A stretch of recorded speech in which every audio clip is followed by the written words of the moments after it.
the water's clear and you can see through it, then I feel like I'm ready to just like say, I'm here, Lord. Hello there. You're listening to the Girl Talk podcast. My name is Carol. I'm Kelly. I'm Tricia. We're already giggling. This is going to be good. I have an idea. So you feel like you are running on empty today? You look down at the dashboard of your life and you're in the red and there is no filling station anywhere in sight. What do you do then? Fill my cup, Lord. Yeah, ask him to fill your cup. So what things fill you guys back up? That was a long, quite a breath. Because sigh. I thought about all of the wonderful things that fill me up. So the first thing I thought of was making pottery. I know, and you're so good I love at it. Oh, thank you so much. I really am not, but I have so much fun with it. It's so much fun to like make it. Just the idea of creating something, you know, taking mud, literally mud, and it out comes a cup, like because I only make whatever the wheel makes, so it's actually not cups. It's almost always bowls. But God makes a lot of bowls on my wheel, and I have a lot of fun doing it. And then the other thing that I thought of is just this very morning, I sat outside, and it was like 63, crisp 63 degrees. I sat on my back porch. The birds are chirping. I could hear the morning dove like way out in the distance doing the morning dove call. And I had a cup of hot coffee. And I just sat there and just thought and talked to the Lord. And that really... that started my day off right. And I don't get to do that every day.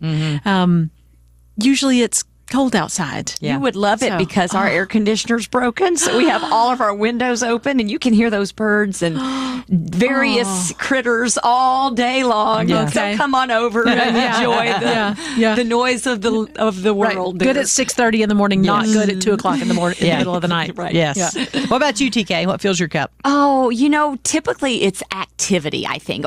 First of all, I love music. I love music. That's why I love being a part of this radio ministry. I love the songs. I love music. I love worship music. I love 80s music. I love dancing to music. I love music. I love laughter. I love exercise. I know that sounds weird, but I really do. Like, I wish... I just enjoy being active. I enjoy tennis and things like that. But time with family, just laughter and fun and activity. I think that's what really fills my cup. And worship, of course. Absolutely. That being a Board giant games. part You're of it. a big fan of board games. I love board games with the family, especially when I win. Yeah. Sorry. True story. But anyway. Yeah. So a couple. What about you? I was going to get to that. Okay. First, you know me, I've always got a story. A couple of years ago, I was working with a counselor, and he said, imagine in front of you are 4 batteries: physical, emotional, mental, and spiritual. Physical, emotional, mental, and spiritual. He said, whenever one of those batteries gets low, it draws off the other batteries. And so they all decline, right? And he asked me the question, what fills you back up? And I can honestly tell you that I had zero clue. Which scared me to death because he was like, because I was in a time in my life where it was very much fast-paced, very much activity, all the, Distraction. Go. all the time. It was because I was avoiding a lot of things. Yes. But I thought if I ever stop, it's going to be bad. So I'm just going to keep going 90 miles an hour. And then I was sitting in that counseling office, and he was like, okay, your assignment for this week is to come up with 3 things, just 3 things that will fill you back up. And I honestly had a hard time coming up with 3 things. And I think a lot of people may not say that out loud, but a lot of people, if you really pressed them on it, they would say, I have a hard time coming up with things because they either have been in survival mode so long or they don't want to stop long enough to think about it because they're afraid of what else will come up. Yeah. Oh, yeah. Right? Yeah. And I think, too, it's also easy for us to think about the major things. Like, like a trip to the beach. That fills me up. Yeah. But then it's hard for us to think about the things that are going to fill us up on a daily basis. Right. Yeah. That don't require escapism. Right. Yes, correct. In order to be filled back up. Because I will say a lot of what I probably would have told you would have been escapism things, like a Netflix binge or, and started, examining my weekends, because weekends is most of the time. If you work on the weekends, then doesn't apply to you. You can apply it to other parts of your life. But I was looking specifically at my weekends because I was arriving Monday morning back at work with zero energy and just no motivation at all. And so I started auditing my weekends and saying, what are the things that I'm doing that are actually filling me back up? Or what are the things that are draining me more? That's such a great idea. Yeah. And so I was, and like I say, this counselor, he's wonderful, and he's been so instrumental in my life. But he led me through that exercise of auditing the time that you spend, because I think one of the things that culture tells you is that a Netflix binge is going to fill you back up. Yes. Truth of the matter is, it's not. Right. 9 times out of 10, we're distracting ourselves from whatever it is. Yep. I'm an emotional eater. Same, girl. And so when I would get by myself, I would eat to make myself feel better. And then I would wonder why I was overweight.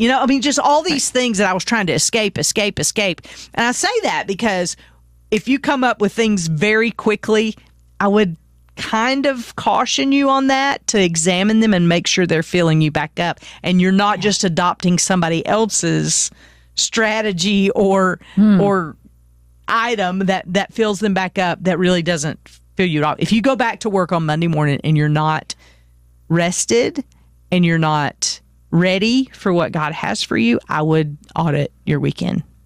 Yeah, I love that. I love that phrase. That actually makes a lot of sense to me. One thing I've discovered about my motivation, which is kind of tied into that, like when I feel really low motivated, I don't want to go do the things that I have to do.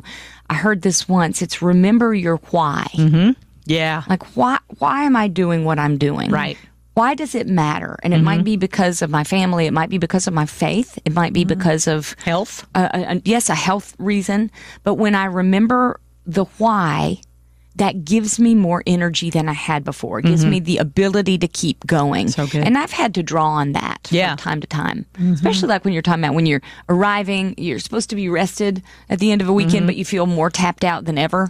Yeah. It's like, okay, remember why you're doing what you're doing. And I can remember, coming to work on a Monday morning and somebody saying, "Hey, how was your weekend?" And they were listing all these things off that they did so excitedly. They did this and went to the lake and did all these things. And I was like, and they were like, "How was your weekend?" I was like, "Good." I didn't do that. And that's not necessarily saying that would have filled my cup, but I realized, hey, what I'm doing is not working. And I think that is a question I was afraid to answer or admit, that what I was doing wasn't working. Well, that's vulnerable. Because you have to identify those things. And often those things that will fill you back up are things that you have to fight for. Or what I found in my own life. You were talking about how that time alone with God on your porch, listening to the birds sing and just being quiet with God. You have to fight for that. Oh, yeah. Right. Yeah. Phone rings, the email dings, the text messages come through. Laundry, whatever. Yeah. And I'm having to actually fight to get to do pottery. Yeah. I mean, like legitimately. Yeah. My husband and I are not sharing well. Yes. In the garage. Yeah. The garage. His woodworking and my pottery ain't mixing well. So I'm not getting to do pottery. Right. So it is, I can feel it. Yeah. In You're having all to fight of my, for it. I'm having to fight for it, but I understand how important it is. So Yeah.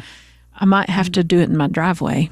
But sometimes those things that you have to fight for aren't easy. They're not easily accessible, right? Just like time with God. Y'all, we've kind of laughed about this before, talking about silence and solitude. That's something that I've really tried to get better at. I'm still horrible at it, but I'm probably maybe 2 ticks better than I was. Just about sitting.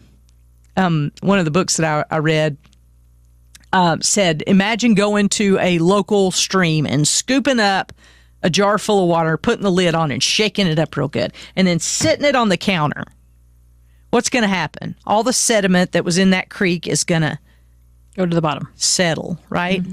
And she said, think of your time of silence and solitude like that. The world is shaking you up all day, just shaking.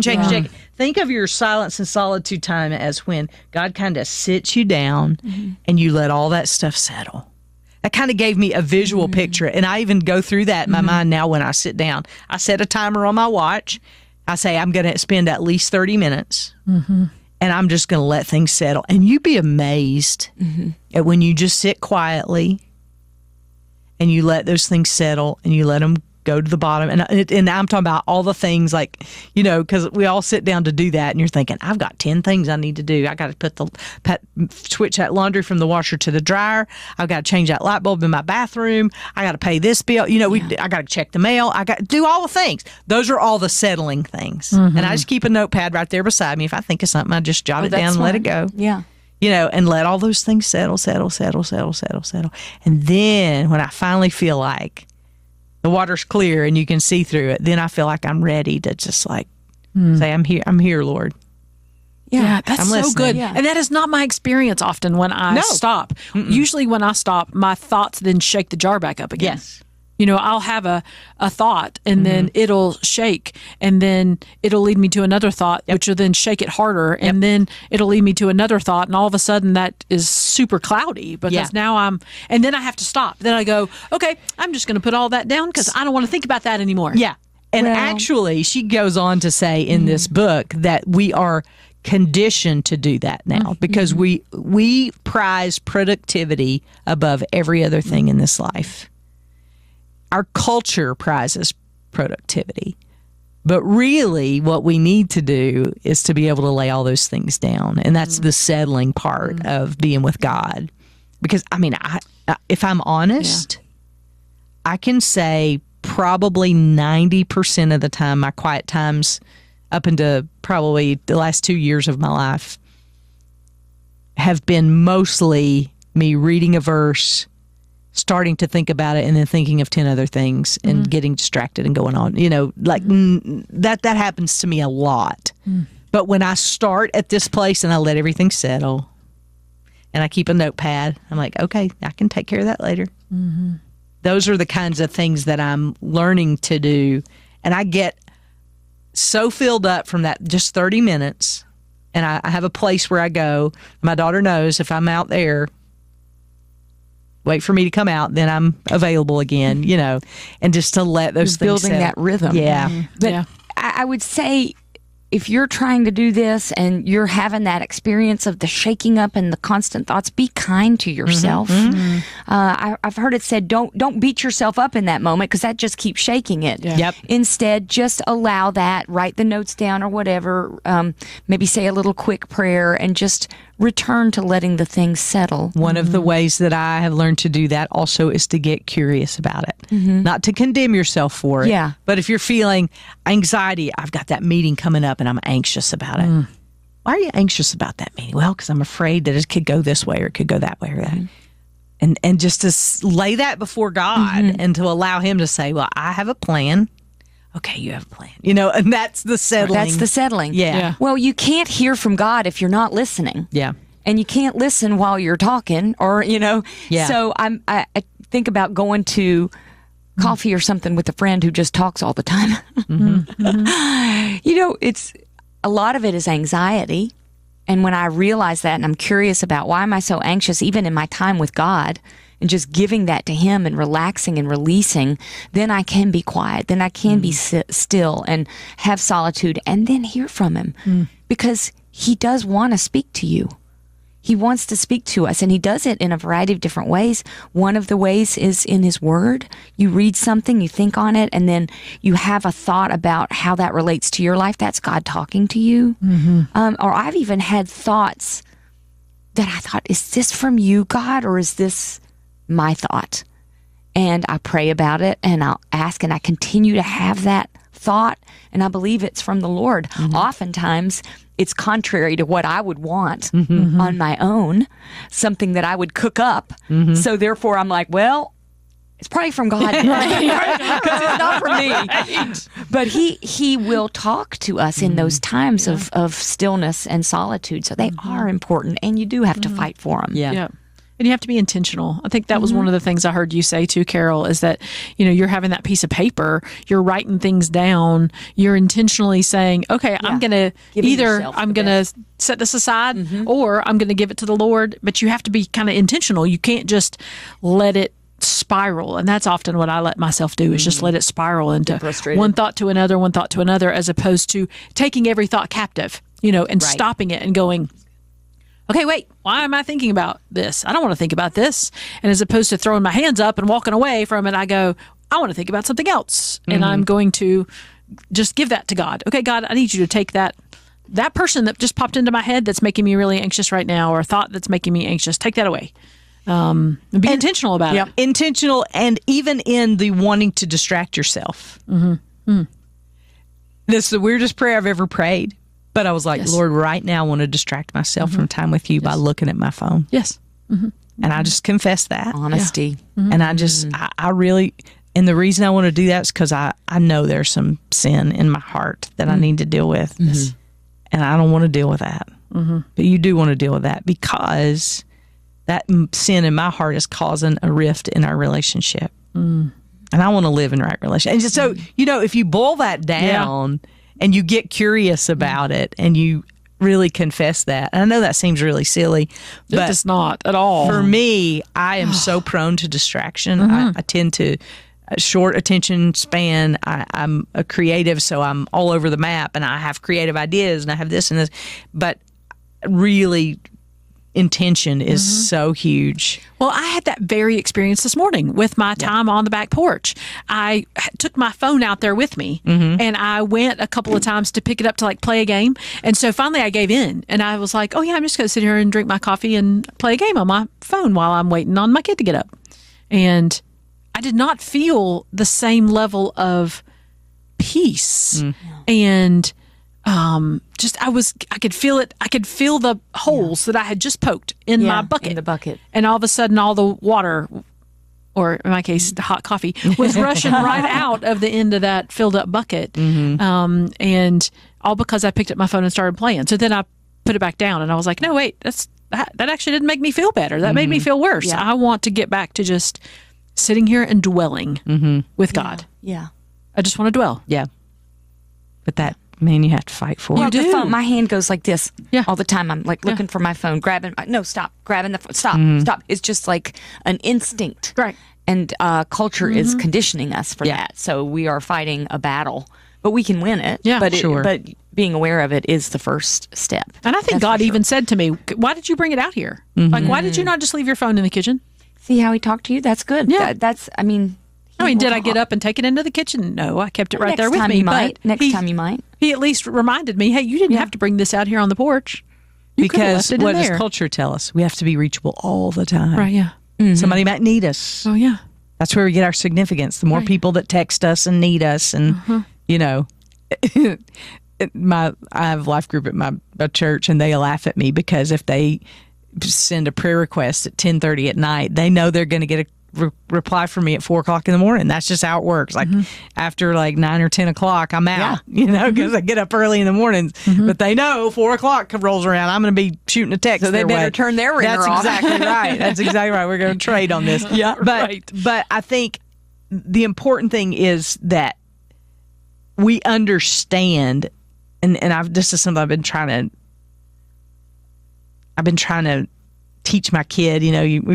We've talked a lot in recent days about have I done enough to teach my kid that the algorithms, the social media, all the things that they are critical pieces of their lives are actually designed to distract them and keep them. And she looks at me like I have three heads most of the time. And she's like, Mom, because I'm always like, probably ought to put the phone away. Probably ought to take she goes to summer camp every year, and during that week, they're not allowed to take phones with them. They have to leave them at home. And, parent kind of gets a little FOMO because I'm like, I wonder what she's doing. Is she having fun? Is she, but she always comes home from that and says, oh, that was so nice to not have my phone. Yeah. And I'm like, remember that the rest of the year, right? But like me, prone to wonder, Lord, I feel it. Prone to leave the God I love. Yeah. So it is hard because those phones aren't filling us up. No, they're not. They're really not. And if you look at it from a purely research-based standpoint, the phone will not fill up your cup. Yeah. And choosing time with the Lord will. Absolutely. Worship will. Yeah. Yeah. Reminding yourself of the truth will. But I also wanted to say this one thing before I stopped saying is, God isn't like me. So sometimes I think when I mess up and I take my phone out on the porch, to use your analogy, and he's like, well, why did you bring it out there? He gives us such grace. And I just want to remind you of that as I remind myself of that. He's not like wagging his finger. Right, yeah. He's just inviting us to do the next right thing. Yeah, right. Yeah. So I love that reminder. Yeah. I wanted to Every bring that moment up. is an invitation. Yeah. Every moment. Yeah. And I think I have spent lots of my life feeling like he was finger wagging. Yeah. Which makes you want to run away, not Right. go towards. Yeah. And really, it's just been an invitation. Oh, yeah. He's got such kindness. Abundance. Just when you said that, too, I thought back to that moment this morning and how the Lord said that to me. And it wasn't in that finger wagging way. It wasn't well, why'd you bring it out here? There's no condemnation. There was none of that. It was very much you didn't have to bring it out here. Yeah. Yeah. Just that kindness. That love, Yeah. that grace, Kindness. those open arms. That kindness leads us to repentance, the Yes. word says, And so what do you find that God's word says about what we're trying to fill our cups with? I mean, I think he wants us to have the good things that he's given us in moderation. That there are some things that we're trying to fill ourselves up with that are gifts from him. I think about pottery and just how the act of making pottery is connecting me to him. It is connecting me to his creation. It is a good thing. And I can make it into an idol if I'm not careful. Sure. And even when we think about cell phones, they can be good things. And if we make them into idols, it's detrimental to us. So I think he says, I have given you good things. Yeah. Taste and see that the Lord is good. Right. And do it, whatever it is, in moderation, and know that I'm really the author of all of that. I am the creator of all of that, and I know what's going to fill you up, and I'm going to give it to you, and I want you to take it, and I want you to take it in moderation. Yeah. And do it for him. Do it unto the Lord. Yes. God's word says, do it unto the Lord. And we can do everything for his glory. And that'll change an average day to a cup-filling day when you do it for his glory, to bring honor to him. And that might be in the way you interact with someone else, or the way that you thank him for the ability to do it in that moment. But when you are doing it for him and for his glory, it'll change everything. And I'm thinking about the verse that says, delight yourself in the Lord, and he will give you the desires of your heart. I used to just focus on the he will give you the desires of your heart part. But that is when I delight myself in him, by making it about him, by focusing on him, by doing it for his glory. And when I do that, my cup gets filled up, and that's the desire of my heart. Yeah. So I think really remembering that I can do everything for his glory, everything to bring honor to him, and that'll fill up a cup. And ultimately remembering that he is the treasure. That's right. Yeah. That That's the everything else is a gift. Yeah, his grace, all those things, all the hobbies and all the things that we're good at and the things that we enjoy are gifts, but he's the ultimate treasure, I think. So audit your free time. Pay attention to how you feel, what is filling you up and what is draining you further. I would say that would be the first step. Second step is, ask the Lord, what is it that you want to do in my heart and life to fill me back up for whatever it is? Because he knows what's coming for you. So why not ask him? I'm like, that makes total sense. That we'd ask the one who knows what's coming, right? What we need, right? Yeah. So exactly. Ask him. Prayer, always worship music, good for pointing your thoughts in the right direction, and remembering that he is that treasure. All such crucial things. If you're feeling drained today, if you're feeling like you're at the end of your rope, hey, get alone with God, spend some quiet time with him, and ask him what are the things that he's given you to fill you back up. He'll tell you. That's a question he'll answer. If you got ideas or things you want to share with us, you're always welcome to email us, girltalk@thelightfm.org. Check in on the Facebook page, on the Girlfriends of the Girl Talk podcast page. Any way you get in touch, we love it. And so we love hearing from you. We do a little happy dance every time we get an email. And so you email us, you let us know what you think, and make sure you like and subscribe so you'll get the latest episode sent to your phone whenever it becomes available. And don't forget to write a review of this podcast. When you do, it allows other people who've never heard of the Girl Talk podcast to get to see it and maybe even tune in and meet Jesus. And that is the goal here. So if you don't mind, leave us a comment. That would help our ministry so much. Thank you again for listening today. And you know what? We're going to save you a seat next time we gather around these microphones for the next Girl Talk podcast. We'll see you then.